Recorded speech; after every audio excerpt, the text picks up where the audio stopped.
ਦੋਸਤੋ ਤੁਹਾਨੂੰ ਲੋਕਾਂ ਨੇ ਬੜੀਆਂ ਬੜੀਆਂ ਟ੍ਰਿਕਾਂ ਦੱਸੀਆਂ ਹੋਣਗੀਆਂ ਆ ਜਿਹੜੀ ਅੱਜ ਅਸਾਂ ਟ੍ਰਿਕ ਦੱਸਣੀਆਂ ਨੇ ਇਹਦੇ ਨਾਲ ਦੀ ਟ੍ਰਿਕ ਕੋਈ ਨਹੀਂ।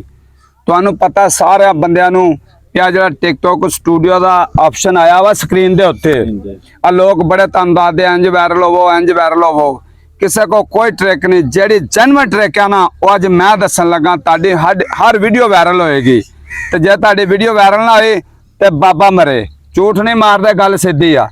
हर वीडियो वायरल होगी। ट्रैक का इस्तेमाल करने का तरीका तुहानू मैं आसान दस देना। ताड़ी हर वीडियो वायरल होएगी तो लाजमी होएगी मिलियंस विच वीडियो जाएगी। तो वीडियो पूरी वेखियो, वीडियो नू मासा भी स्क्रिप नहीं करना, भी पूरी वीडियो वेखनी आ। दोस्तों इहदे उत्ते उंगल मारनी आ।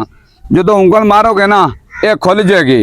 तो खुलण तो बाद ना मैं भी बड़ी ट्राई की, कसम अल्लाह दे मैनू नहीं पता लगा अगों की करना।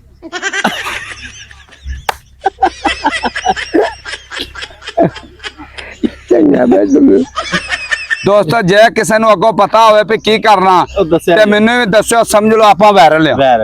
हकीकत गल ये रल मिल के टुरिया यार, बंदे दा काम बनदा वा।